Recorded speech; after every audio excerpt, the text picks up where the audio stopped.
దేవునికి మహిమ కలుగునుగాక. ప్రభునందు ప్రియమైనటువంటి దేవుని వారలారా, మన ప్రభువును రక్షకుడైనటువంటి యేసుక్రీస్తు వారి శ్రేష్టమైన నామములో మీ అందరికీ కూడా వందనాలు తెలియజేస్తూ ఉన్నాను.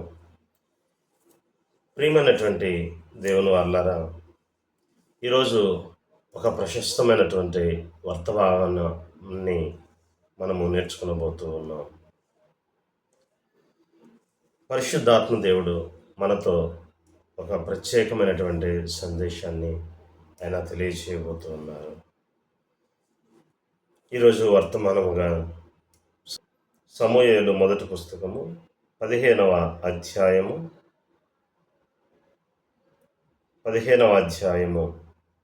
22వ వచనాన్ని చదువుకుందాము. అందుకు సమూయేలు తాను సెలవిచ్చిన ఆజ్ఞను ఒకడు గైకొనుట వలన యెహోవా సంతోషించినట్లు ఒకడు దహన బలులను అర్పించుట వలన ఆయన సంతోషించున ఆలోచించుము. బలులు అర్పించుట కంటే ఆజ్ఞను గైకొనుటయో, పొట్టేళ్ల ప్రభువు అర్పించుట కంటే మాట వినుటయో శ్రేష్టము. అలాగే 23వ వచనాన్ని కూడా చదువుకుందాం. తిరుగుబాటు చేయుట సోదె చెప్పుటయను పాపముతో సమానము. మూర్ఖతను అగుపరచుట మాయా విగ్రహము గృహదేవతలను పూజించుటతో సమానము. యెహోవా ఆజ్ఞను నీవు విసర్జించితివి గనుక నీవు రాజుగా ఉండకుండా ఆయన నిన్ను విసర్జించెను. ప్రియమైనటువంటి దేవుని వారలారా, చదవబడినటువంటి లేఖన భాగాలను మనము పరిశీలన చేసినప్పుడు ఇక్కడ ఒక శ్రేష్టమైనటువంటి సందేశాన్ని, శ్రేష్టమైనటువంటి వర్తమానంను పరిశుద్ధాత్మ దేవుడు మనకి తెలియచేస్తూ ఉన్నారు. చాలామంది ఈ రోజున క్రైస్తవులలో ఉన్నటువంటి ఒక ఆలోచన ఏంటంటే, ఒక అపోహ ఏమిటి అంటే, దేవునికి మనము కానుక ఇచ్చినప్పుడు లేదా దేవునికి కొన్ని ప్రత్యేక అర్పణలు అర్పించినప్పుడు, దేవునికి కొన్ని ఫలములు మనం ఇచ్చినప్పుడు దేవుడు వాటి యందు సంతోషపడతాడు. దానివలన మనల్ని దీవిస్తారు, మనల్ని ఆశీర్వదిస్తారు అని చాలామంది అపోహపడుతూ ఉంటారు. అయితే దేవుడు సంతోషపడాలి అంటే, మన దేవుడైనటువంటి యెహోవా సంతోషపడాలి అంటే మనం ఏం చేయాలి? కానుకలు ఇవ్వటం మంచిదే, దశమ భాగములు ఇవ్వటం మంచిదే, ప్రత్యేక అర్పణలు దేవునికి ఇవ్వడం మంచిదే. కానీ దేవుడు ఏం కోరుకుంటున్నాడో, నీ నుంచి ఆయన ఏం అడుగుతూ ఉన్నాడో, దేవుడు నీ విషయంలో సంతోషపడాలి అంటే నీవు చేయవలసినటువంటి అత్యుత్తమైనటువంటి పని ఏమిటి అని ఆలోచించినట్లయితే లేఖనము చక్కగా సెలవిస్తూ ఉంది. సమూయేలు ప్రవక్త ద్వారా దేవుడు మాట్లాడుతూ ఉన్నారు. ఏమని మాట్లాడుతూ ఉన్నారంటే, అందుకు సమూయేలు తాను సెలవిచ్చిన ఆజ్ఞను ఒకడు గైకొనుట వలన యెహోవా సంతోషించున్నట్లు. దేవుడు ఏదైతే ఆజ్ఞను సెలవిస్తూ ఉన్నారో, దేవుడు ఏదైతే మాట సెలవిస్తూ ఉన్నారో, దేవుని మాటను గైకొనుటయే దేవుణ్ణి సంతోషపరచటం. నీవు దేవుణ్ణి సంతోషపరిచేటటువంటి కుమారుడిగా, కుమార్తెగా నీవు ఉండాలి అంటే, దేవుడు నీ విషయంలో ఏదైతే మాట సెలవిచ్చారో, దేవుడు నీ విషయంలో ఏ పనినైతే జరిగించమని చెప్పారో ఆ పనిని నీవు తూచా తప్పకుండా పాటించాలి. దేవుడు చెప్పినటువంటి మాట అది చిన్నది అయినా సరే కూడా ఆ మాట పర్ఫెక్ట్గా చేయాలి. 100కి 100% దేవుని మాట తప్పిపోకుండా చేయాలి. అప్పుడు దేవుడు నీ విషయంలో సంతోషపడతాడు. అంతేగాని దేవుడు చెప్పినటువంటి పనిని చేయక, దేవుడు చెప్పినటువంటి మాటను నువ్వు వినక, దేవుడు చెప్పినటువంటి మాట ప్రకారము నడుచుకొనక, నీ ఇష్టానుసారముగా జీవిస్తూ నీకు నచ్చిన పనిని చేసుకుంటూ ఉండి దేవుని సన్నిధికి నీవు ఎన్ని కానుకలు తెచ్చినను, ఎన్ని అర్పణలు అర్పించినను దేవుడు నీ విషయములో సంతోషపడడు. నా ప్రియమైనటువంటి దేవుని వారలారా, గమనించండి. మనము దేవుణ్ణి సంతోషపరచాలి అని అంటే మనం చేయవలసినటువంటి పని ఏమిటి అంటే, దేవుడు మనకి ఏదైతే సెలవిస్తారో, దేవుడు మనకి ఏదైతే ఆజ్ఞ ఇచ్చారో ఆ ఆజ్ఞని నీవు పాటించాలి. అప్పుడు దేవుడు నీ విషయంలో సంతోషపడతారు. నా ప్రియమైనటువంటి దేవుని వారలారా, అబ్రహాము విషయంలో చూసినట్లయితే దేవుడు ఏదైతే సెలవిచ్చారో, దేవుడు సెలవిచ్చినటువంటి మాట ప్రకారం అబ్రహాము జీవించాడు. నేను చూపించేటటువంటి దేశానికి నువ్వెళ్ళు అని చెప్పి దేవుని చేత ఆజ్ఞాపించబడినప్పుడు ఎక్కడికి వెళ్ళాలి అని అడగలేదు, ఎందుకు వెళ్ళాలి అని అడగలేదు, నన్ను అక్కడ ఎవరు చూసుకుంటారు, అక్కడ నన్ను పోషించేటటువంటి వ్యక్తులు ఎవరున్నారు, అక్కడ నాకు పోషణ ఎలా జరుగుతుంది, నా కుటుంబం ఎలా పోషించబడుతుంది అని అబ్రహాము దేవుణ్ణి ఎదురు అడగల. ఏం చేశాడంటే, మీరు వెళ్ళమన్నారు, నేను వెళ్తున్నాను. తండ్రి మీరు వెళ్ళమన్నారు నన్ను, నేను వెళ్తున్నా, అంతే, ఏమన్నా జరగని అని చెప్పి అబ్రహాము దేవుణ్ణి నమ్మాడు. అది అతనికి నీతిగా ఎంచబడింది. నా ప్రియమైనటువంటి వాళ్ళారా, దేవుడు నీ విషయంలో ఏ మాట అయితే సెలవిస్తారో నీవు ఆ మాటని అనుసరించి నడుచుకున్నట్లయితే, దేవుడు నీకు ఏదైతే ఆజ్ఞాపించారో, దేవుడు ఆజ్ఞాపించినవి నీవు శ్రద్ధగా చేస్తే దేవుడు నీ విషయంలో సంతోషపడతాడు. నిజమే కదా? ఆదాము అవ్వని సృజించి ఈ సృష్టి అంతటినీ కూడా వారి చేతిలో పెట్టి, ఈ సృష్టి అంతటికీ కూడా వారిని యజమానులుగా చేసి వారికి ఇచ్చినది ఒక చిన్న ఆజ్ఞ. వారి నుంచి దేవుడు కానుకలు కోరుకోలేదు, వారి నుంచి దేవుడు ప్రత్యేక అర్పణలు కోరుకోలేదు. ప్రభువారు అంటూ ఉంటారు, వెండి నాది, బంగారము కూడా నాదే. వెండి నాది, బంగారము నాది, సమస్తము ఆయనవైనప్పుడు ఆయనవి ఆయనకి మనం ఇవ్వడంలో మనం ఇచ్చేదేంటి? నా ప్రియమైనటువంటి దేవుని వాళ్ళారా, ప్రభు మన నుంచి ధనము కానీ, నీ యొక్క ఆస్తిని కానీ, నీ యొక్క బంగారము కానీ, నీకున్నటువంటి ఏదైనా కూడా ప్రభు వారు కోరుకోవడం లేదు. నీవిచ్చేటటువంటి కానుక అది మరలా నువ్వు అభివృద్ధి చెందడం కొరకు మాత్రమే, కానీ అది దేవుణ్ణి సంతోషపరచటం కొరకు మాత్రం కాదు అనే విషయాన్ని జ్ఞాపకం ఉంచుకోండి. మరలా చెప్తున్నాను, జాగ్రత్తగా వినండి. నీవు దేవుని సన్నిధిలో ఇచ్చేటటువంటి కానుక నీ జీవితము అభివృద్ధి చెందడానికి, నీ కుటుంబము అభివృద్ధి చెందడానికి, నీ బిడ్డలు, నీ సంతానము అభివృద్ధి చెందుట కొరకు, ఆశీర్వదించబడుట కొరకు మాత్రమే కాదని, అది దేవుణ్ణి సంతోషపరచుటకు మాత్రము కాదు. నీ కానుక దేవుణ్ణి సంతోషపరచదు అనే విషయాన్ని జ్ఞాపకం ఉంచుకోండి. నా ప్రియమైనటువంటి వాళ్ళారా, మరి దేవుణ్ణి సంతోషపరచాలి అంటే ఏం చేయాలంటే, నువ్వు ఇచ్చేటటువంటి కానుకల వలన దేవుడు సంతోషపడడు. కానీ దేవుడు ఏదైతే నీకు ఆజ్ఞాపించారో, దేవుడు నిన్ను ఏదైతే చేయమని చెప్పారో, అప్పుడు ఆ పనిని నీవు పరిపూర్ణముగా జరిగించినప్పుడు దేవుడు నీ విషయంలో సంతోషపడతారు అనే విషయాన్ని ప్రియమైనటువంటి వాళ్ళారా మర్చిపోవద్దు. నీ కానుకల వలన దేవుడు సంతోషపడడు. నీ కృతజ్ఞతార్పణల వలన, లేకపోతే నువ్వు ఇచ్చేటటువంటి ప్రత్యేక అర్పణల వలన దేవుడు సంతోషపడడు. కానీ దేవుడు నీకు ఏదైతే మాట సెలవిచ్చారో ఆ మాటను, ఆ ఆజ్ఞను గైకొనుట వలన దేవుడు నీ విషయంలో సంతోషపడతారు. జాగ్రత్తగా గమనించండి.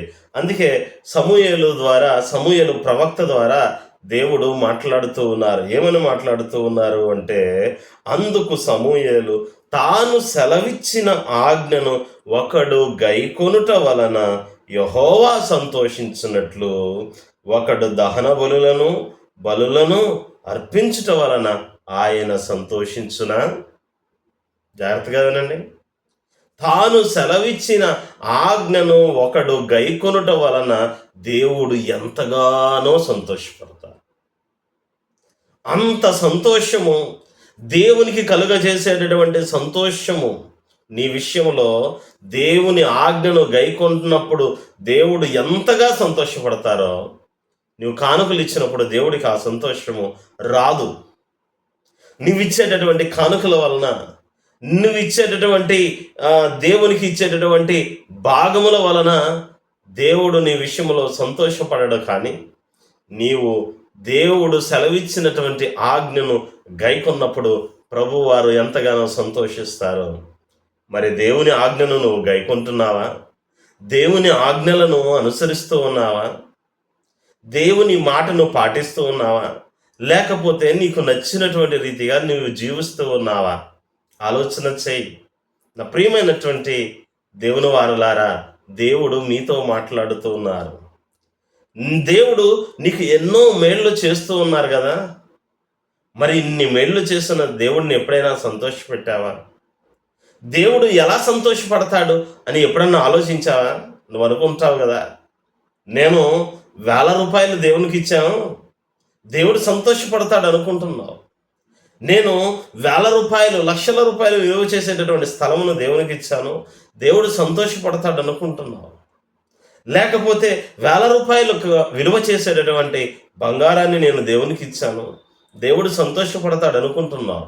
ఈ కానుకలు ఇవన్నీ కూడా అది నీ అభివృద్ధి కొరకు మాత్రమే ఉపయోగపడతాయి. కానీ నువ్విచ్చేటటువంటి కానుకలు దేవుణ్ణి సంతోషపరచలేవు.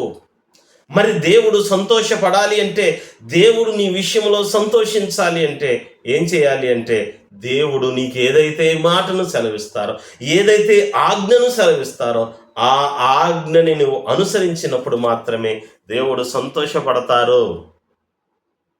దేవునికి మహిమ కలుగును గాక. దేవుని ఆజ్ఞను నువ్వు శిరసావహించినప్పుడు దేవుడు నీ విషయంలో సంతోషపడతారు. నా ప్రియమైనటువంటి దేవుని వారలారా, యోనా అనేటటువంటి ఒక భక్తుడు ఉన్నారు. ఆయన చూసినట్లయితే మంచి పనివాడిగా, దేవుని సేవకుడిగా ఉన్నాడు. ఆయనకి దేవుడిచ్చినటువంటి ఆజ్ఞ ఏమిటి అంటే, నినివే పట్టణస్థుల దోషము నా దృష్టికి చాలా ఘోరంగా ఉన్నది, కాబట్టి నీవు వెళ్ళి వారికి సువార్తను ప్రకటించుము అని చెప్పి యోనా అనేటటువంటి వ్యక్తిని, యోనా అనేటటువంటి సేవకుడిని ఎక్కడికి పంపించారంటే నినివే పట్టణానికి వెళ్ళమని ఆయన సెలవిస్తే, యోనా గారు ఏం చేశారో తెలుసా? ఆయన నినివే పట్టణానికి వెళ్లకుండా, దేవుడు అంటారు కానీ వాళ్ళ యొక్క పాపము చాలా ఘోరంగా ఉంది అని మాట్లాడతారు, కానీ మరలా దేవుడే వారిని క్షమించేసి వాళ్ళందరినీ కూడా విడిచిపెట్టేస్తాడు. ఈ మాత్రానికి నేను వెళ్ళి వాళ్ళకి సువార్త చెప్పవలసినటువంటి పని ఏమిటి అని చెప్పి, దేవుడు ఏదైతే ఆజ్ఞను ఇచ్చారో నినివే పట్టణానికి వెళ్ళి సువార్తను ప్రకటించమని, వారు మారు మనస్సు పొందమని, సువార్తను ప్రకటించమని ఏదైతే మాట చెప్పారో, చెప్పిన మాట చేయకుండా ఏం చేశాడు అంటే, ఆయన తర్షీషు అనేటటువంటి ఒక పట్టణానికి పారిపోవాలని ప్రయత్నం చేశాడు. ప్రియమైనటువంటి వాళ్ళారా, ఇది చాలా పెద్ద వృత్తాంతము, చెప్పడానికి సమయము సరిపోదు. కానీ అక్కడ చూసినట్లయితే నినివే పట్టణానికి వెళ్ళమన్నటువంటి యోనా తర్షీషు పట్టణానికి వెళ్ళాలని ఒక ఓడ ఎక్కితే, ఆ ఓడని దేవుడు ఏం చేస్తాడంటే ఆ సముద్రములో ముంచివేస్తాడు.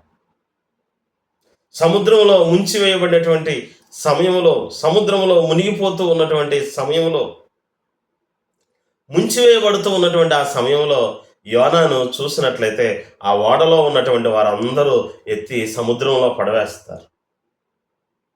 అతను ఎప్పుడైతే సముద్రంలో పడవేయబడతాడో ఆ ఓడ మునిగిపోవటం ఆగిపోతుంది. కానీ దేవుడు అప్పుడు ఏం చేశాడంటే, యోనాని అంతటితో చంపివేయలేదు, కానీ మరలా ఒక గొప్ప మత్స్యమును పంపించి, ఒక గొప్ప చేపను పంపించి, పెద్ద చేపను పంపించి, ఆ చేప కడుపులో యోనా 3 రాత్రింబగళ్ళు ఉండేలాగా చేసి, ఈ చేప మరలా ఎక్కడికి వెళ్ళింది అంటే నినివే పట్టణం యొక్క ఒడ్డుకి వెళ్ళి ఆ ఒడ్డున యోనాని కక్కివేసినట్లుగా మనం చూడగలుగుతున్నాం. యోనా అనేటటువంటి దైవజనుడు, ప్రవక్త ఏమనుకున్నాడు అంటే దేవుని సన్నిధి నుంచి పారిపోదాం అనుకున్నాడు, కానీ దేవుడు ఎక్కడికి పారిపోనివాడు. నా ప్రియమైనటువంటి వాళ్ళ, దేవుని సన్నిధి నుంచి మనం ఎక్కడికి వెళ్ళినా పారిపోలేం. అందుకే ఒక భక్తుడు అంటాడు, నేను ఎక్కడికి ఎక్కి పారిపోదును, ఆకాశముకి ఎక్కితే అక్కడ ఉంటావు, నీటి అడుగుకెళ్తే అక్కడ కూడా నువ్వు ఉన్నావు అని చెప్పి మాట్లాడుతూ ఉన్నా. నా ప్రియమైనటువంటి వాళ్ళారా, దేవుని కనుదృష్టి నుంచి ఏ మనిషి ఏ నరుడు కూడా తప్పించుకోలేడు. ఆయన ప్రతి ఒక్కరిని చూస్తూ ఉన్నాడు. ఆయన ప్రతి ఒక్కరి ప్రవర్తనను గమనిస్తూ ఉన్నాడు. ప్రతి ఒక్కరి నోటి మాటను ఆయన గమనిస్తూ ఉన్నాడు. యోనా అనేటటువంటి దైవజనుడికి దేవుడు చెప్పినటువంటి ఆజ్ఞ ఏంటంటే, నీవు నినివే పట్టణానికి వెళ్ళి సువార్తను ప్రకటించమన్నాడు. కానీ దేవుడు చెప్పినటువంటి మాట చేయలేదు. దేవుని హృదయం సంతోషపడలేదు. అయ్యో, నేను నా సేవకుడుగా ఏర్పాటు చేసుకుని ఇతన్ని వెళ్ళి సువార్త ప్రకటించమంటే ఇలా చేశాడేమిటి అని చెప్పి దేవుడు చాలా బాధపడ్డారు. కానీ ఆ దైవజనుడిని విడిచిపెట్టలేదు. ఏం చేశారు? మరలా నినివే పట్టణానికి ఒడ్డుకు తీసుకొని వచ్చి కక్కేలాగా ఒక చాపను నియమించి మరలా తీసుకొని వచ్చారు. నా ప్రియమైనటువంటి వాళ్ళారా, దేవుని మాటను నువ్వు ఎప్పుడైతే తూచా తప్పకుండా శిరసా వహిస్తావో అప్పుడు దేవుడు మన విషయంలో సంతోషపడతారు. దేవుని మాటను వింటూ ఉన్నావా ప్రియా సహోదరుడా? దేవుని ఆజ్ఞను వింటూ ఉన్నావా ప్రియా సహోదరి? పరిశుద్ధాత్మ దేవుడు నిన్ను అడుగుతూ ఉన్నారు. దేవుని హృదయం సంతోషపడేలాగా, దేవుడు నీ విషయంలో సంతోషపడేలాగా దేవుడు నిన్ను చేయమన్న పని నువ్వు చేస్తున్నావా? దేవుడు నీకు ఏదైతే ఆజ్ఞాపించారో, దేవుడు నీకు ఏదైతే ఆజ్ఞలు ఇచ్చారో ఆ ఆజ్ఞల్ని నువ్వు అనుసరిస్తున్నావా? నువ్వు ఆజ్ఞలను అనుసరించినట్లయితే, దేవుడు నీకు ఇచ్చినటువంటి పనిని నువ్వు జాగ్రత్తగా చేసినట్లయితే దేవుడు నీ విషయంలో సంతోషపడతారు. లేని ఎడల దేవుడు నీ విషయంలో ఆయన ఎంతగానో బాధపడుతూ ఉంటారు. దేవుడు నిన్ను బట్టి ఎంతగానో దుఃఖిస్తూ ఉన్నారు అనే విషయాన్ని ఈ యొక్క సమయంలో పరిశుద్ధాత్మ దేవుడు మనందరికీ కూడా జ్ఞాపకం చేస్తూ ఉన్నారు. ప్రియమైనటువంటి వాళ్ళారా, ఇక్కడ రాయబడినటువంటి మాట ఏమిటి అంటే, ఒకడు తాను సెలవిచ్చినటువంటి ఆజ్ఞను ఒకడు గైకొనుట వలన యెహోవా సంతోషించినట్లు ఒకడు దహన బలులను అర్పించుట వలన యెహోవా సంతోషించునా, ఆయన సంతోషించునా అని రాయబడుతుంది. నీవు ఇచ్చేటటువంటి దహన బలుల వలన కానీ, నీవు అర్పించేటటువంటి బలుల వలన కానీ దేవునికి ఏమాత్రము సంతోషము కలగదు. దేవునికి సంతోషము ఎప్పుడు కలుగుతుందంటే, నీవు ఆయన మాటను వినినప్పుడు మాత్రమే సంతోషం కలుగుతుంది. నా ప్రియమైనటువంటి దేవుని వాళ్ళారా, గమనించండి. బిడ్డల విషయంలో తల్లిదండ్రులు ఎప్పుడు సంతోషపడతారు అని మనం గమనించినట్లయితే, బిడ్డలు తల్లిదండ్రులు చెప్పినటువంటి మాటను వినినప్పుడు వారు ఎంతగానో సంతోషిస్తారు. నీ తల్లిదండ్రుల మాటను వినేటటువంటి వ్యక్తిగా నీవు ఉన్నావా? ఆలోచన చేయి. ప్రభువు నీతో మాట్లాడుతూ ఉన్నారు. నీ తల్లిదండ్రులు నీవు సన్మానించవలెనని దేవుని వాక్యము సెలవిస్తూ ఉంది. ఎలా సన్మానిస్తావు అంటే, శాలువాలు కప్పి దండలు వేయక్కర్లేదు, కానీ నీ తల్లిదండ్రుల మాట చొప్పున నీవు నడుచుకున్నప్పుడు వారిని సన్మానించినట్లే. అప్పుడు వాళ్ళకి కాదు మేలు జరిగేది, ఎవరికి జరుగుతుందంటే అప్పుడు నువ్వు భూమి మీద దీర్ఘాయుష్మంతుడు అగుదు అని దేవుని వాక్యము సెలవిస్తూ ఉంది. నీవు దీర్ఘాయుష్మంతుడగినట్లు నీ తల్లి మాట, నీ తండ్రి మాట నువ్వు జాగ్రత్తగా గైకొనాలి అని దేవుని వాక్యము సెలవిస్తూ ఉంది. నీవు దేవుని వలన ఆశీర్వదించబడినట్లు, దేవుడు నీ వలన సంతోషించబడినట్లు నీవు దేవుని మాటను వినాలి, దేవుని మాటకు లోబడాలి. ఏమండి, లోబడకపోతే ఏమవుతుంది అంటే, వాక్యము సెలవిస్తూ ఉంది, లోబడనొల్లని పిల్లలకు శ్రమ. ఎవరైతే దేవుని మాటకు లోబడరో వారు శ్రమల పాలవుతారు. అందుకే దైవజనుడైనటువంటి యోనా, ఆయన నినివే పట్టణానికి వెళ్లకుండా తర్షీషు పట్టణానికి పారిపోవాలని చూసినప్పుడు శ్రమల పాలయ్యాడు. ఆయన ఎక్కినటువంటి ఓడ తుఫాన్లో చిక్కుకుపోయి సముద్రంలో మునిగిపోయేటటువంటి పరిస్థితి వచ్చింది. ఆ సముద్రంలో ఎత్తి పడవేయబడినప్పుడు ఇంకా దేవుడు ఏం చేశాడంటే, తన కనికరాన్ని ఆయన పట్ల ఉంచాడు, తన కృప విస్తరింప చేశాడు. అందుకే ఆ చాప కడుపులో ఉంచి ఆ తర్వాత తీసుకువచ్చి మరలా నినివే పట్టణపు ఒడ్డున కక్కేలాగా చేశాడు. దేవునికి మహిమ కలుగును గాక. నా ప్రియమైనటువంటి దేవుని వారలారా, దేవుడు చిన్న ఆజ్ఞ ఇచ్చింది, కానీ ఆ ఆజ్ఞని మనం ఎప్పుడైతే తప్పిపోతామో అప్పుడు ఆ సమయంలో ఏమవుతుందంటే దేవునికి మన విషయంలో సంతోషము కలగదు. ఈ సృష్టి యావత్తుని తయారు చేసి ఈ సృష్టి యావత్తు మీద కూడా సర్వాధికారాన్ని ఇచ్చి ఆదాముని అవ్వని తయారు చేసి వారికి దేవుడు చెప్పింది ఏంటంటే, మీరు ఈ సృష్టినంతా పరిపాలించండి, మీరు ఈ సృష్టినంతా ఏలండి. కానీ మీరు చెయ్యకూడనటువంటి ఒక్క చిన్న పని ఏంటంటే తోటలో ఉన్న పండ్లన్నీ తినండి. కానీ చెయ్యకూడనటువంటి ఒక్క పని ఏంటంటే తోట మధ్యలో ఉన్నటువంటి చెట్ల ఫలములు మాత్రం, మంచి చెడులను తెలివినిచ్చేటటువంటి వృక్ష ఫలములు మాత్రం తినవద్దు అని చెప్పి వారికి ఇచ్చినటువంటి ఆజ్ఞ ఏంటంటే, వారికి ఇచ్చినటువంటి ఆజ్ఞ ఏమిటి అంటే తినవద్దు, ఆ ఒక్క పండు మాత్రం తినవద్దు, ఆ ఒక్క పండే తినవద్దు, ఇంకా మిగిలినన్ని తినండి అని చెప్పాడు. దేవుడు చెప్పిన ఆజ్ఞ ఏంటండి వారికి? తినవద్దు అని చెప్పాడు.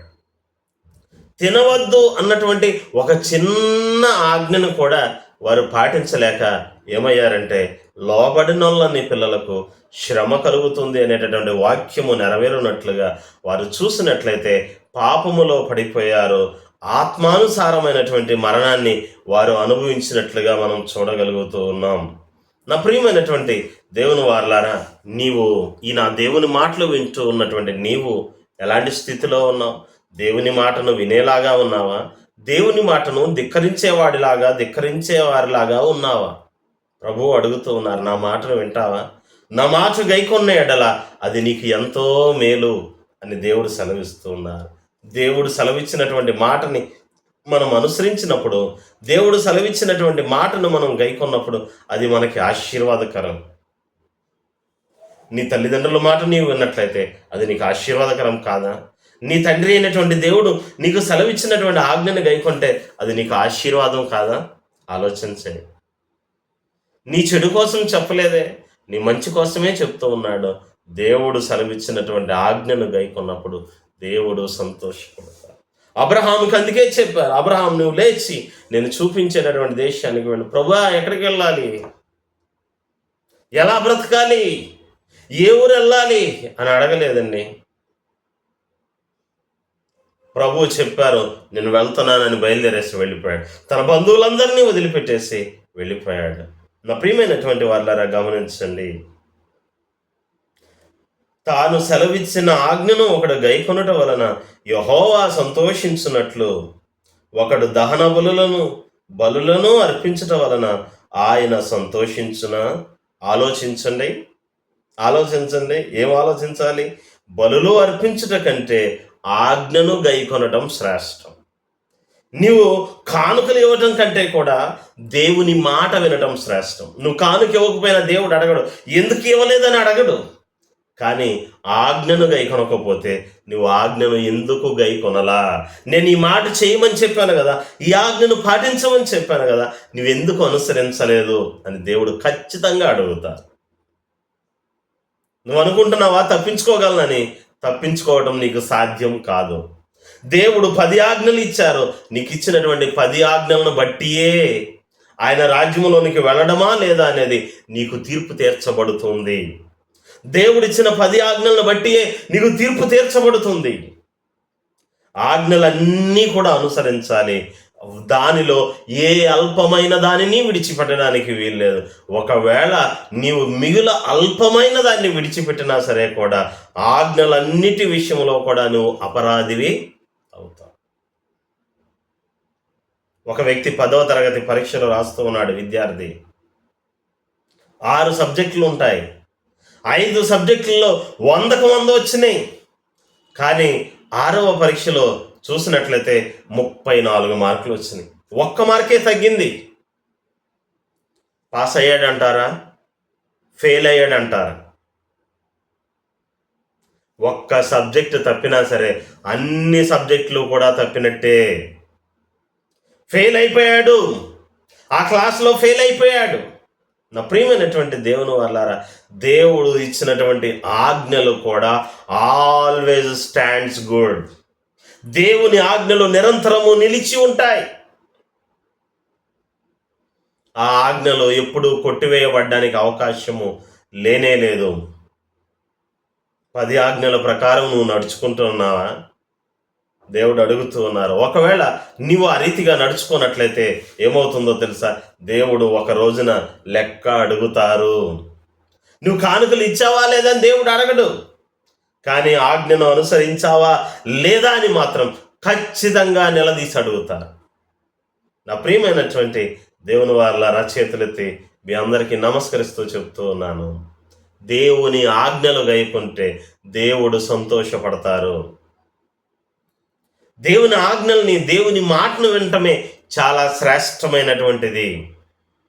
నువ్వు బలులు అర్పించకపోయినా పర్వాలా, గొర్రెలు ఇవ్వకపోయినా పర్వాలా, మేకలు ఇవ్వకపోయినా పర్వాలేదు, పావురాలను అర్పించకపోయినా పర్వాలేదు, గువ్వల్ని అర్పించకపోయినా పర్వాలేదు, దశమ భాగములు ఇవ్వకపోయినా పర్వాలేదు, కానుకలు ఏవి ఇవ్వకపోయినా కూడా పర్వాలేదు. దేవుడు నిన్ను అడగట్లేదు, అవేవి దేవుడికి అవసరం. కానీ దేవుని మాటను, దేవుని ఆజ్ఞను వింటూ ఉన్నావా లేదా అనేదే దేవునికి అవసరమైనటువంటిది. నీవు దేవుని మాట విన్నట్లయితే, దేవుని ఆజ్ఞ ప్రకారముగా నడుచుకున్నట్లయితే దేవుడు నీ విషయంలో సంతోషపడతారు. లేని ఎడల దేవుడు నీ విషయంలో ఆయన ఎంతగానో దుఃఖపడుతూ ఉంటారు. నా పిల్లలకి ఎంత చెప్తూ ఉన్నాను, నేను ఎంత నేర్పిస్తూ ఉన్నాను, ఇదిగో ఇవన్నీ కూడా నేర్పిస్తూ ఉన్నాను, ఇలా ఉండండి, ఇలా నా మాట ప్రకారంగా జీవించండి అని చెప్తూ ఉన్నాను, కానీ నా పిల్లలు నా మాట వినటం లేదు అని తండ్రి ఎంతగానో దుఃఖపడుతూ ఉంటాడు. దేవుణ్ణి సంతోషపరిచేటటువంటి కుమారుడుగా, కుమార్తెగా ఉన్నావా? లేక దేవుణ్ణి దుఃఖపరిచేటటువంటి కుమారుడుగా, కుమార్తెగా ఉన్నావా? నీ జీవితాన్ని పరిశీలించుకోవలసిన సమయము వచ్చింది. దేవుడు అడుగుతూ ఉన్నారు. దేవుడు తీర్పు తీర్చబోయే రోజు వస్తూ ఉంది. దేవుడు లెక్క తీర్చబోయేటటువంటి రోజు, నిన్ను లెక్క అడిగేటటువంటి రోజు రాబోతూ ఉంది. జాగ్రత్త, నీ లెక్కని సరిచేసుకో, నీ లెక్కని సరిచేసుకోమని దేవుడు మాట్లాడుతూ ఉన్నారు. నా ప్రియమైనటువంటి దేవుని వారలారా, సమూయేలు ప్రవక్త ద్వారా దేవుడు మాట్లాడుతూ ఉన్నారు. ఎవరిని అడుగుతూ ఉన్నారు ఈ మాటలు అని చెప్పి చూసినట్లయితే, ఇశ్రాయేలీలకు మొట్టమొదటి రాజుగా నియమించబడినటువంటి సౌలును ఎవరు అడుగుతూ ఉన్నారంటే, ప్రవక్త అయినటువంటి సమూయేలు గారి ద్వారా దేవుడు అడుగుతూ ఉన్నారు. ఏమని అడుగుతూ ఉన్నారు అంటే, తాను సెలవిచ్చిన ఆజ్ఞను ఒకడు గైకొనుట వలన యెహోవా సంతోషించున్నట్లు ఒకడు దహన బలులను అర్పించుట వలన ఆయన సంతోషించిన. ఆలోచించుము సౌలు, ఆలోచించు. ఏం ఆలోచిస్తావు?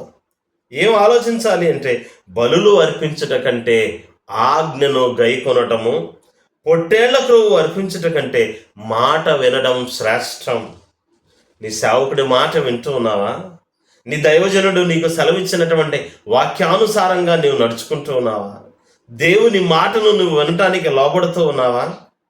నీ తల్లిదండ్రుల మాట వింటూ ఉన్నావా?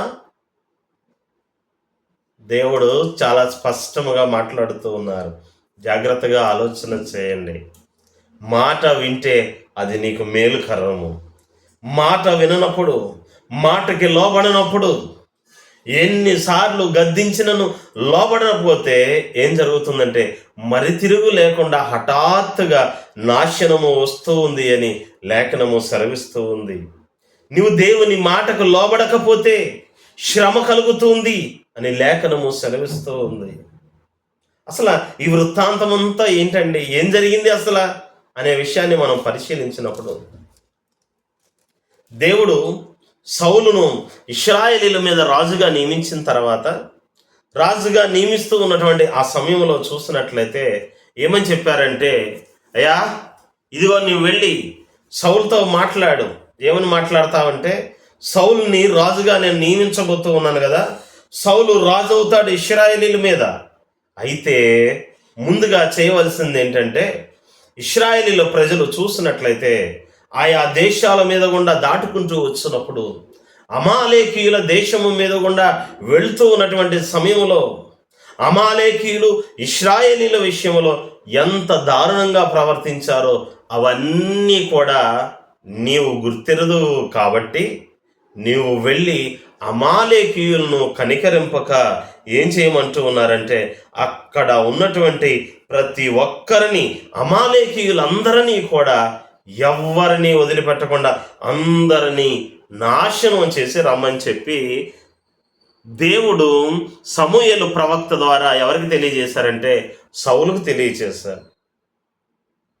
అసలు అమాలేకీయులు ఏం చేశారు అని అంటే, ఐగుప్తు దేశం నుంచి ఇశ్రాయేలీలు బయలుదేరి వస్తూ ఉన్నారు. ఎక్కడికి వస్తూ ఉన్నారంటే పాలు తేనెలు ప్రవహించేటటువంటి కానాను దేశానికి వెళుతూ వెళుతూ మార్గ మధ్యలో అమాలేకీయుల దేశానికి వచ్చినప్పుడు ఆ దేశం వాళ్ళని అడిగారంట. ఏమని అడిగారంటే, అయ్యా మేము మా అన్నమే మేము తింటాం, మా నీరు మేము త్రాగుతాం, కానీ మేము మా దేశానికి వెళ్ళడానికి మాకు దారి ఇవ్వండి అని అడిగారంట.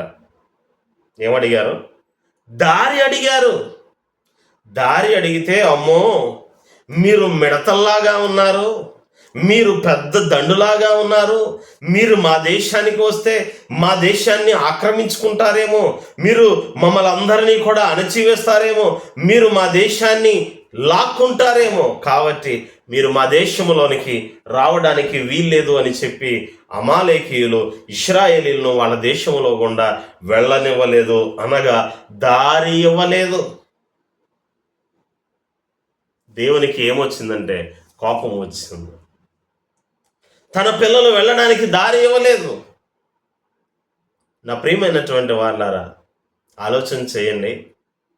ఎవరైతే దేవుని పట్ల యథార్థ హృదయంతో జీవిస్తారో, వారి విషయంలో ఎవరైతే వారిని అడ్డుకుంటూ ఉంటారో, వారి విషయంలో ఎవరైతే అడ్డుపుల్లలు వేస్తూ ఉంటారో, వారి విషయంలో వారు ముందుకు వెళ్లకుండా వారి అభివృద్ధిని అడ్డుకోవడం కోసం ఎవరైతే వారికి దారి కల్పించకుండా ఉంటారో, దేవుడు వాళ్ళని గుర్తుపెట్టుకుంటాడు, మర్చిపోడు. ఇశ్రాయేలీలు చూసినట్లయితే బయలుదేరి ఐగుప్తు దేశం నుంచి వెళుతూ ఉన్నటువంటి మార్గ మధ్యలో అమాలేకీయుల దేశానికి వచ్చినప్పుడు అమాలేకీయులు వారిని ఆ దేశములో నుంచి వెళ్ళడానికి ఒప్పుకోలా. అయితే ఆ తర్వాత వేరే మార్గం గుండా బయలుదేరి వెళ్ళారు. పాలు తేనెలు ప్రవహించేటటువంటి దేశానికి వెళ్ళిపోయారు. ఈ విషయాలన్నీ ఇశ్రాయేలీలు మర్చిపోయారు. అమాలేకీయుల సంగతిని మర్చిపోయారు. కానీ ఎవరు మర్చిపోలేదంటే దేవుడు మర్చిపోలేదు. నా ప్రియమైనటువంటి దేవుని వారలారా, నీవు దేవుణ్ణి అనుసరిస్తే, దేవుని పట్ల యథార్థ హృదయంతో నువ్వు జీవించినట్లయితే దేవుడు ఏం చేస్తాడో తెలుసా? నీవు నీ శత్రువుల్ని మర్చిపోయి ఉండొచ్చు, నీకు అపకారం కలిగించిన వారిని నీవు మర్చిపోయి ఉండొచ్చు, కానీ నీకు అపకారము కలిగించినటువంటి వారిని, నీ అభివృద్ధిని అడ్డుకున్నటువంటి వారిని, నిన్ను ముందుకు కొనసాగనివ్వకుండా ఎవరైతే దారిని అడ్డగించారో, నీ దారిని అడ్డగించిన వాళ్ళందరినీ దేవుడు పెళ్ళగించేస్తాడు. నువ్వు మర్చిపోయి ఉండొచ్చు, కానీ దేవుడు నీ శత్రువుల్ని మర్చిపోడు. వారందరినీ కూడా కోకటి వేళ్లతో సహా తీసివేస్తాడు. ఆమేన్. దేవుడు ఎంత ఆశ్చర్యకరుడో చూడండి. అందుకే ఇశ్రాయేలును కాపాడువాడు కునుకడు, నిద్రపోడు అని రాయబడింది. దేవుడు తన పిల్లల్ని నిరంతరము కాపాడు కొరకు ఆయన రేయింబవళ్ళు నిద్రపోకుండా, కను రెప్పవాల్చకుండా, కునుకుపాటు కూడా లేకుండా నిరంతరము తన బిడ్డలను చూస్తూనే ఉన్నాడంట.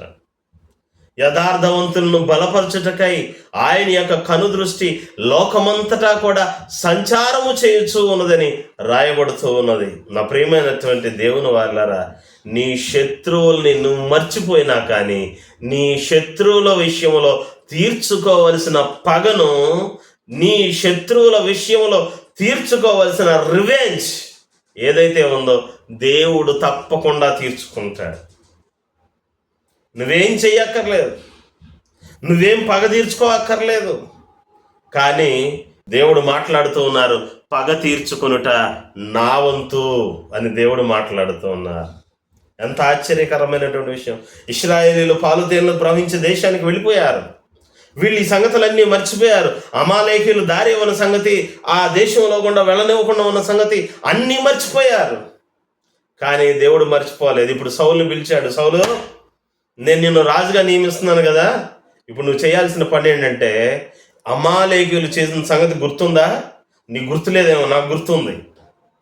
నువ్వేం చేస్తావంటే, నీవు ఇశ్రాయేలు సైన్యాన్ని తీసుకొని వెళ్ళి అమాలేకీయుల దేశానికి వెళ్ళి ఆ దేశంలో కనిపించిన వారందరినీ కూడా హతము చేసాయి, నాశనం చేసాయి. ఎవరిని ఏది మిగల్చొద్దు. ఆ దేశంలో ఉన్న పశువులతో సహా మొత్తాన్ని కూడా చంపివేసి నువ్వు రావాలి, ఇప్పుడు ఆ శత్రువుల విషయంలో నువ్వు పగ తీర్చుకొని రావాలి అని సౌలును పంపిస్తే, సౌలు అనేక మంది కాల్బలంతో వెళ్ళి ఆ దేశానికి వెళ్ళి చూసి అక్కడ ఉన్నటువంటి అనేక మందిని కనిపించిన వారందరినీ చంపేశాడు. కానీ ఆ దేశపు రాజు అయినటువంటి అగగు అనేటటువంటి రాజుని, అలాగే ఆ దేశంలో శ్రేష్టమైనటువంటి పశువులు, క్రొవ్వినటువంటి పశువులు ఏవైతే ఉన్నాయో ఆ పశువులన్నిటినీ గురించి వీటిని ఏం చేద్దాం అని అడిగాడంట. ఎవరిని అడిగాడు? అక్కడ ఉన్నటువంటి జనుల్ని అడిగాడంట. అసలు నువ్వు జనుల్ని అడగాల్సిన అవసరం ఏముంది?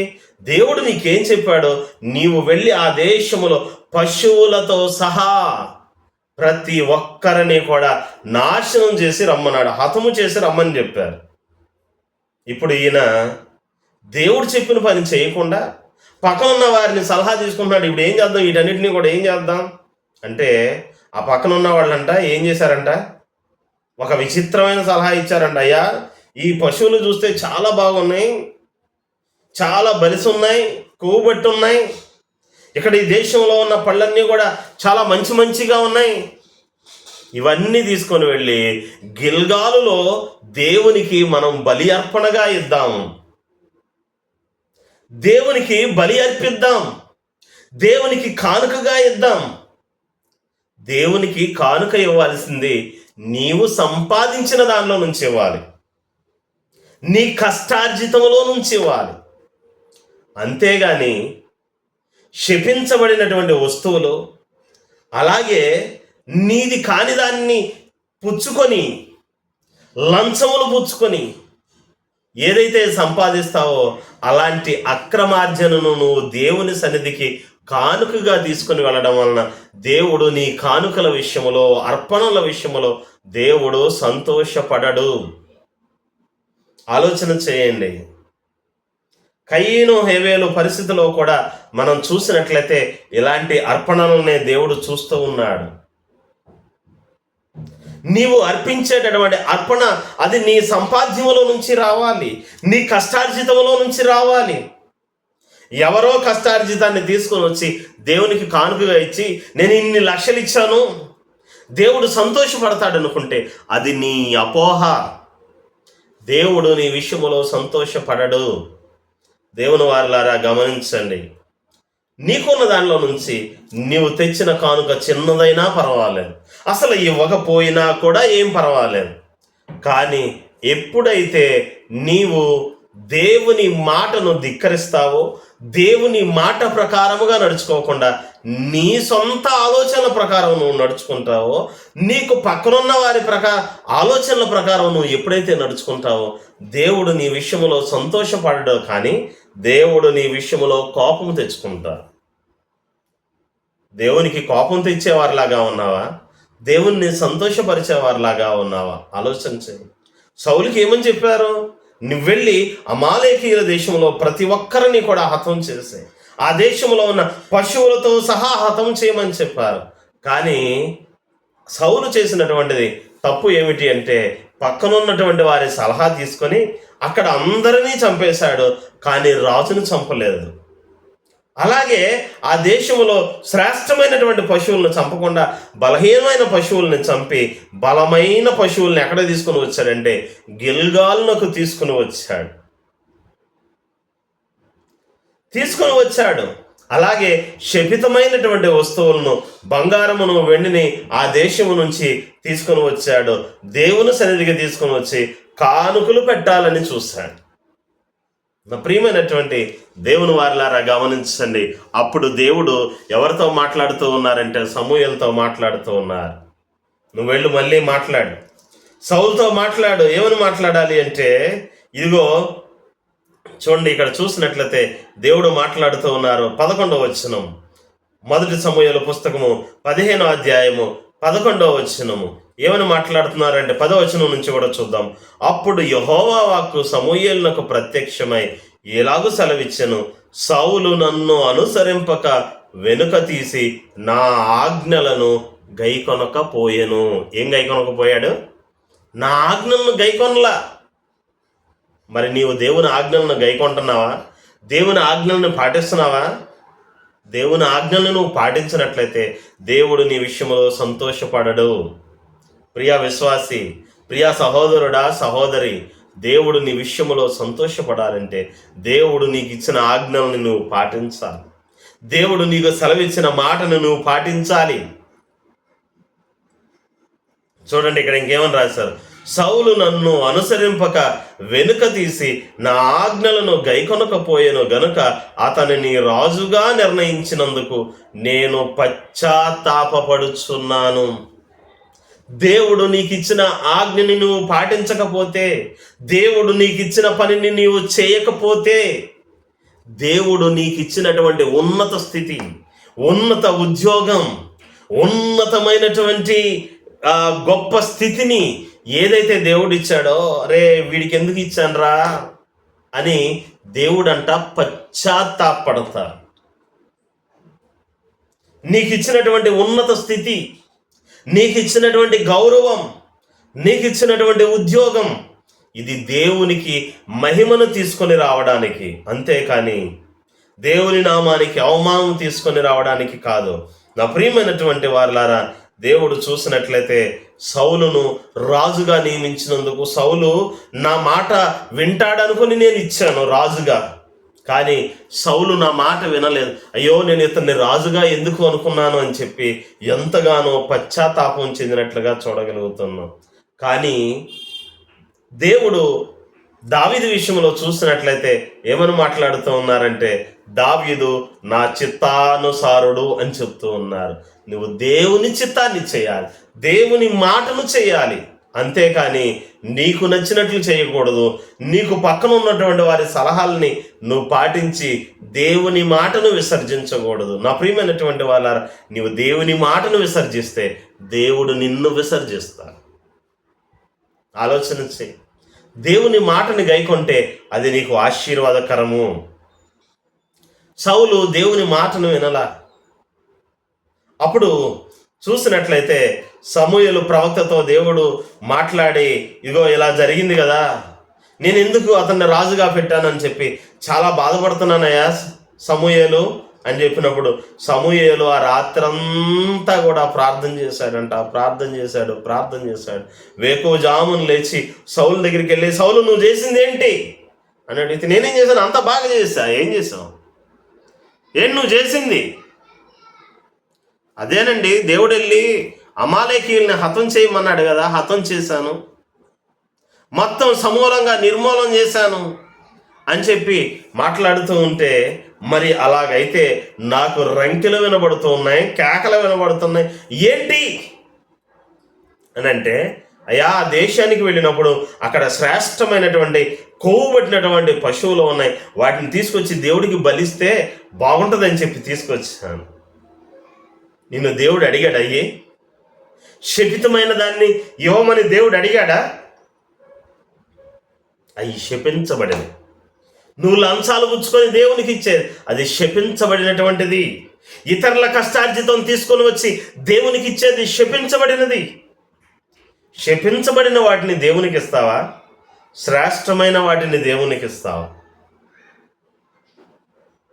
నా ప్రియమైనటువంటి వారారా, ఆలోచన చేయండి. దేవునికి ఇచ్చేది మనము అది చాలా అల్పమైనది కావచ్చు, కానీ మంచి మనసుతో మన కష్టార్జితంలో నుంచి ఇవ్వాలి. అప్పుడు దేవుడు సంతోషపడతారు. నువ్వు అసలు ఇవ్వకపోయినా కూడా ఏం పర్వాలేదు, దేవుడు ఏం ఫీల్ అవ్వరు. అరే ఇతను ఇవ్వలేదు ఏంటి అని ఫీల్ అవ్వడు. కానీ దేవుని మాటను నువ్వు ఎప్పుడైతే వింటావో అప్పుడు సంతోషపడతారు. ఒకవేళ నువ్వు దేవుని మాటను వినకపోతే మాత్రం అప్పుడు బాధపడతారు దేవుడు. నా ప్రియమైనటువంటి వాళ్ళారా, సౌలు దేవుని మాటను వినకుండా అక్కడ క్రొవ్వినటువంటి పశువులను తీసుకుని వచ్చి దేవునికి బలి అర్పించాలనుకున్నాడు, కానీ దేవుడు వాటిని అంగీకరించలేదు. అందుకని సౌలు చెప్తూ ఉన్నారు, నీవు అల్పుడుగా ఉన్నప్పుడు దేవుని దృష్టిలో మంచిగా బాగానే ఉన్నావు, నీ దృష్టికి నువ్వు తక్కువవాడిగా తగ్గించుకొని ఉన్నప్పుడు, అనుకువ కలిగి ఉన్నప్పుడు దేవుడు నిన్ను చూసినట్లయితే చాలా గొప్పగానే చూశారు. కానీ ఇప్పుడు నీ ఇష్టానుసారంగా జరిగిస్తున్నావు, నీకు నచ్చినట్లు చేస్తున్నావు. ఇప్పుడు నువ్వు దేవుని విషయంలో ఇష్టడుగా నీవు లేవు కాబట్టి నిన్ను ఇశ్రాయేలీయుల మీద నుంచి రాజుగా దేవుడు తీసివేయబోతూ ఉన్నారు. నీవు దేవునికి ఇష్టకరంగా లేకపోతే నువ్వు ఏ స్థితిలో ఉన్నా ఆ స్థితిని దేవుడు తీసివేస్తాడు.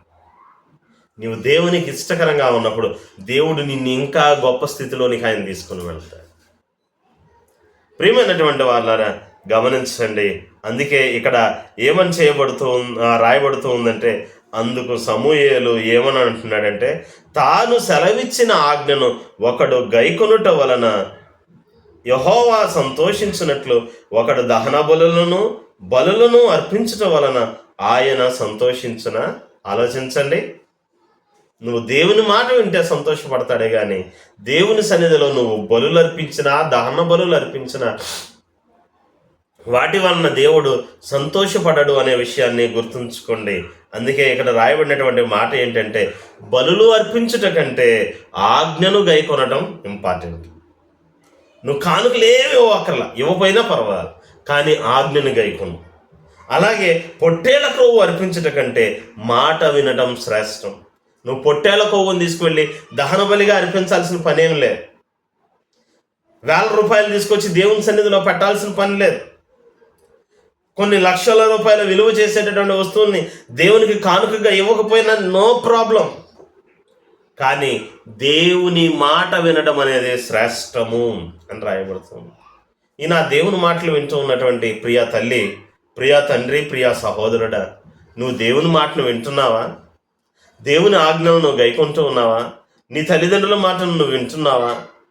పెద్దవారి మాటను ఆలకిస్తూ ఉన్నావా? దేవుడు గద్దింపుకి లోబడుతూ ఉన్నావా? గద్దించటము అభిషేకముతో సమానము అని రాయబడుతూ ఉంది.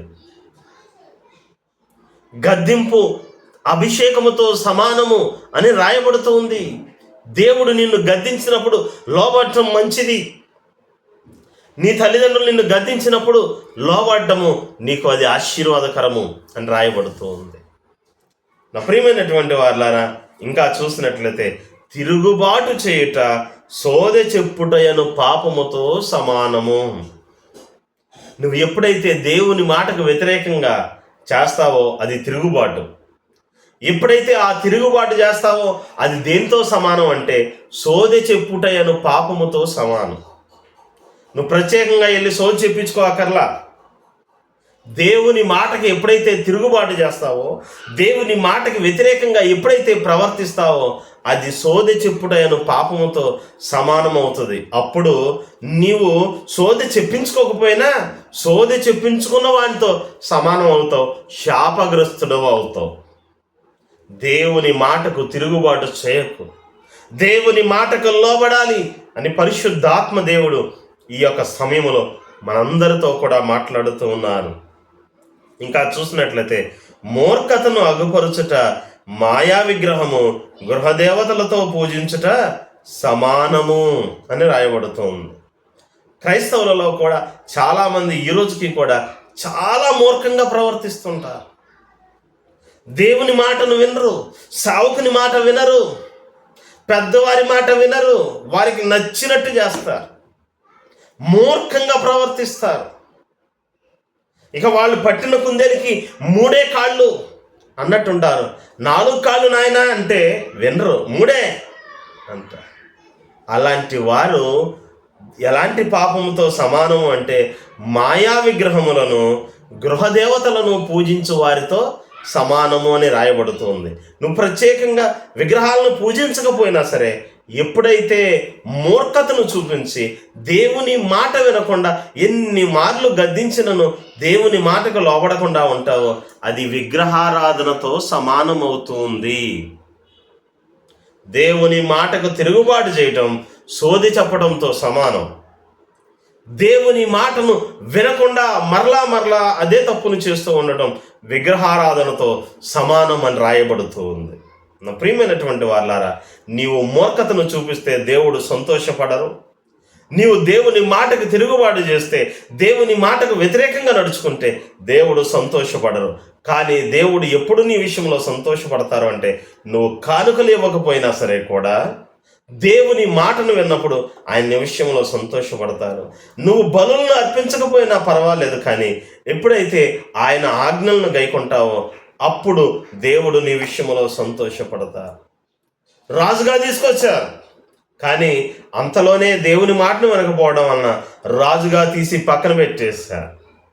నా ప్రియమైనటువంటి వాళ్ళారా, నువ్వు దేవుని మాటను వింటే రాజు కాదు, రాజులకు రాజే చేస్తారు నిన్ను. దేవుని మాట వినకపోతే రాజుగా కాదు, కనీసం బంటుగా కూడా నిన్ను ఉంచరు. ఆలోచన చేయి. నువ్వు ఉన్నత స్థితిలోకి రావాలంటే దేవుని మాటకు లోబడటం నేర్చుకో. నువ్వు ఎప్పుడైతే దేవుని మాట వింటావో, దేవుని ఆజ్ఞల ప్రకారంగా నువ్వు జీవిస్తావో, ఈ ఆజ్ఞలన్నీ కూడా నీవు అనుసరించినట్లయితే ఈ దీవెనలన్నీ నీకు వస్తాయని చెప్తారు. ఎక్కడ? ద్వితీయోపదేశ ఖండంలో చెప్తూ ఉంటారు.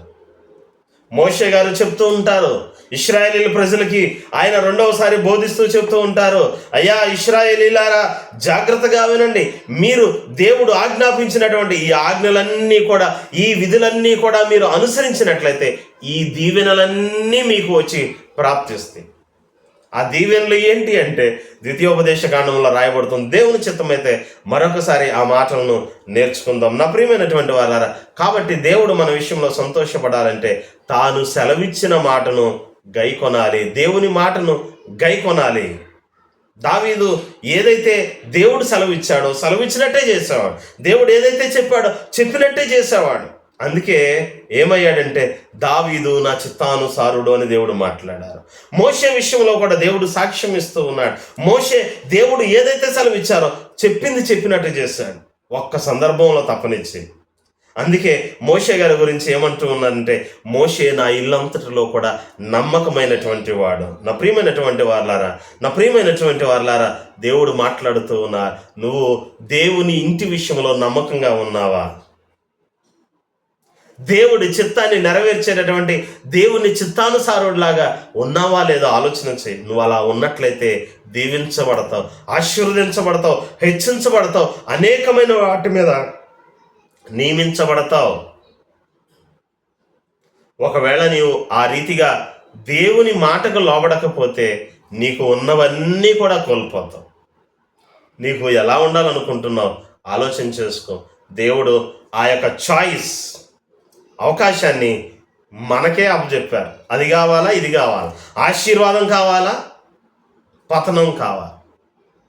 కాబట్టి దేవుని మాటను నువ్వు వింటే దేవుడు నీ విషయంలో సంతోషపడి ఆయన నిన్ను ఇంకా ఎక్కువగా అభివృద్ధిపరుస్తారు. ఆ రీతిగా మనలందరినీ కూడా దేవుడు దీవించాలని, నిండారులుగా ఆశీర్వదించాలని నా యొక్క ప్రార్థన.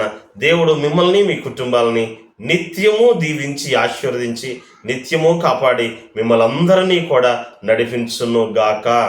Amen, amen, amen.